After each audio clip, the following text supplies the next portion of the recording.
Now, there's loads of stuff coming in there on Tracy. Tracy McGinnis, we spoke to her on Wednesday. Not on Wednesday, on Tuesday. And Tracy's back on the line. How are you doing, Tracy?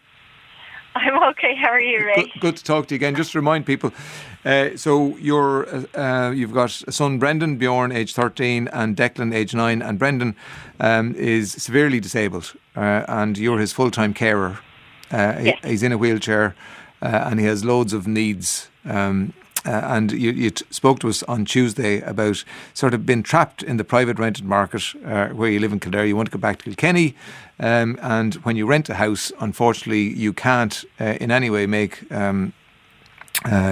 changes to it, which you need to do if Brendan is to live as he should. So you need hoists and wet rooms and wider doorways and ramps and all that sort of thing. And if you're living in rented accommodation, you can't do that. You can't change, you can't modify the house.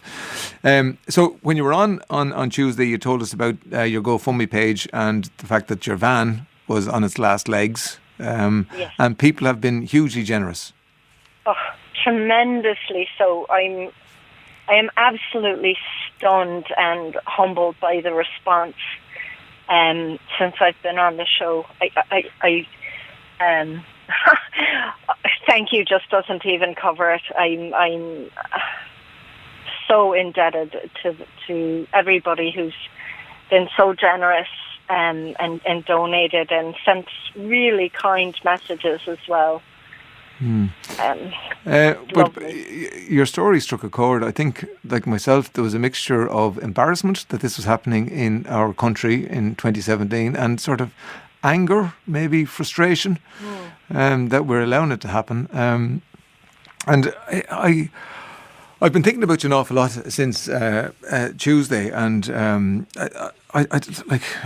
You know, as I was saying earlier on, it'd be great if we could wave a magic wand and sort the whole thing out for you. And people want to do that. Just for example, here, I'm the manager of Pat MacDonald Paints, Kilkenny. You can pass on my details to Tracy in Kilkenny, and whenever she gets her house, we'll supply paint to her.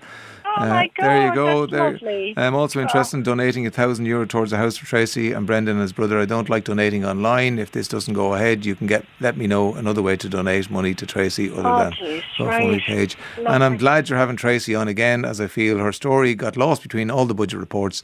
Just on a note about the FundMe page, the decimal point appears as a comma and is misleading as to how much one is donating. All the best to Tracy and her boys. So you've been on your blog again. I would imagine a lot of people who are in similar situations have been in contact through various means, like carers. So you struck a chord especially with carers, did you?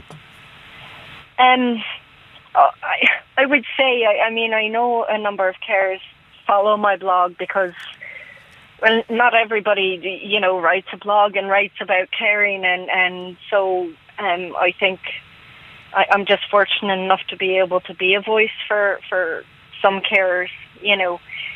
So, I wrote another piece there this morning about being on your show and everything we talked about and put it out there. And of course, I put it out on Twitter and I tagged the appropriate ministers and the Taoiseach on it. So we'll see if I get any response. But I really, in all seriousness, I do think that, like what we discussed about carers and being paid a livable, pensionable wage so that we aren't stuck in a trap of poverty, basically, and can't get a loan for a van or a loan for a house or what have you. I do think that really seriously needs addressed and looked at.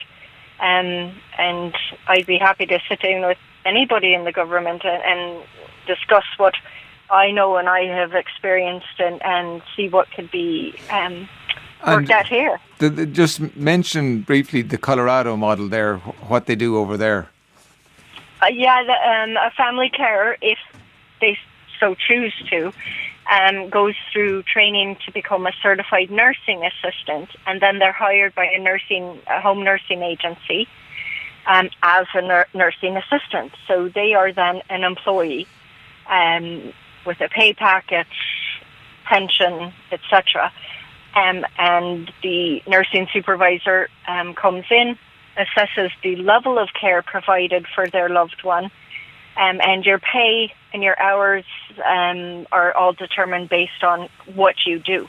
Obviously, some children or even adults, if you're caring for an adult, require a different level of care than others, and so your hours and your pay would be, determined and reflect that time and that level of care. But at least you are an actual employee who is then on equal financial footing, and ability to get credit, ability to contribute more to the economy, both locally and nationally, as well as your own family, and provide for your family.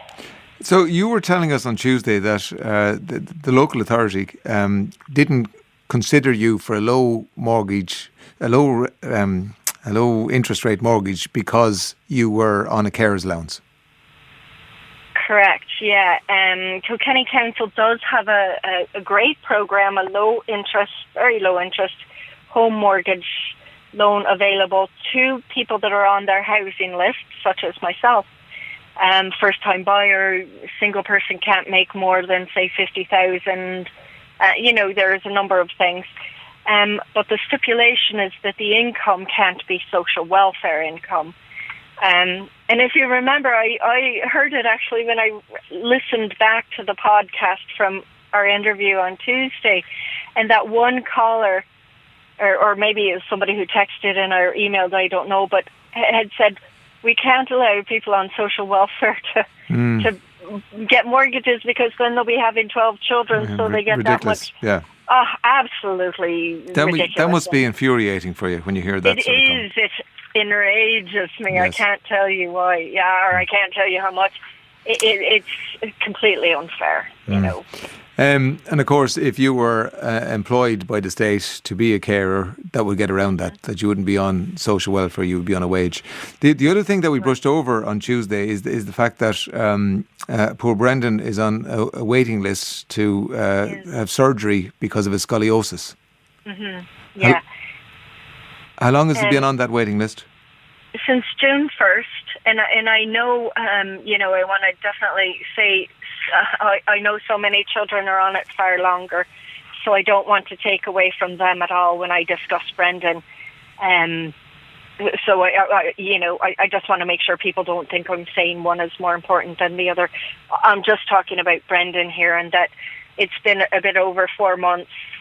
There was a timeline set up for 4 months, and as far as Brendan goes, because he has severe cerebral palsy, he has no muscle tone in his trunk.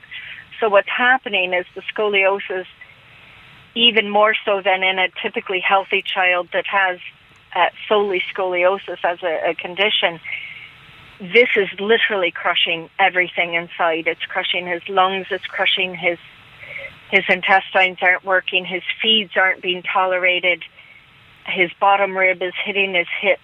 He's got his left femur that's coming out of his hip socket, and the right one is pushing into the socket, and it's bone on bone. It's helped in the development of the pressure sore on his left bottom area because of the twist and the push down, and because he's not able to stand and isn't mobile, he can only lay or sit. So the pressure is tenfold, yes. and the complications from scoliosis are just exacerbated by the fact that he has no muscle tone in his trunk. Because there's nothing fighting against the bending of the spine. No, it's complete gravity. It's just all pulling and crushing. And they obviously know that. And does that mean that he'll be pushed up the list, or? Well, they do, and that's why the orthopaedic surgeon marked him as urgent. Now, I don't know how many other children are marked urgent or what, but urgent couldn't happen soon enough. It's just while we have you, and they're saying there's millions and millions put into the health service to try and get rid of those waiting lists. So we'll hope that's sorted. The budget hasn't really impacted on you too much, has it? No. It's €5, I guess it will be, and that doesn't, it might be an extra cup of coffee at Starbucks and Tala when I'm at the hospital or something. But other than that, it's not going to positively impact our life and our situation. It doesn't help me provide for my sons, get me a home. It doesn't. And when you go to Tala, do you have to pay for your parking, or is it free, or what? Tala, no, there's just no parking spaces. My van doesn't fit in their parking garage, right. So it's just hard. I usually park in the set down zone, and I tell the security guard, look, I'm going to be this long. See you in a few hours or whatever, and they mind the car for me. But no, I haven't. Unless it's at Crumlin and all the disabled parking spaces are taken, then you have to pay for it. Yeah. Where are you at now with the van? Your aim is, your target is 2350. And where are you at? No, it's not 50. So it's 23,500. I am at. I don't know. I'm literally sitting in my van at the moment, the one that I'm trading in. But I think I'm about 3,500 short. Right, 3,500 short. Right, yeah, okay, something like that. Yeah. We've had some brilliant suggestions. One suggestion yesterday was that there would be an office set up to consider cases like yours. Exceptional cases. I heard that. Wasn't that I thought that was a brilliant great idea? Brilliant, so brilliant that it won't be acted on. I'd love to work in the office. Yes. I have some ideas. And then somebody else today was the big bill, like they do in the BBC. They go in and they get all local traders to build a house for somebody like yourself, and they film it. That was another. Yeah, or like Habitat for Humanity. I actually contacted them, and I guess they don't actually build here in Ireland. There's an Ireland office, but What's the name of it? Habitat for Humanity. Habitat Jimmy for Carter. Humanity. All right.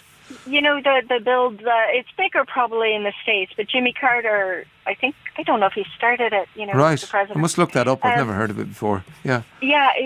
It's a fantastic program, but there is an Ireland office, but I think they primarily build, say, in Africa or other countries. Okay. But they don't literally build here, which I think considering the climate with homelessness, I think they need to look again at actual building. Has anything happened on the accommodation front since Tuesday? Not at all. Nothing. Okay. Nothing, Ray. Nothing. Okay, we'll catch up with you next week. Lovely. I'd love that. And thank you again to you and all your staff and everybody out there who's been so kind. Okay. Mind yourself, Tracy. I will. Right. Bye now. You too. Bye. Bye. Bye. The Ray Darcy Show on RTE Radio.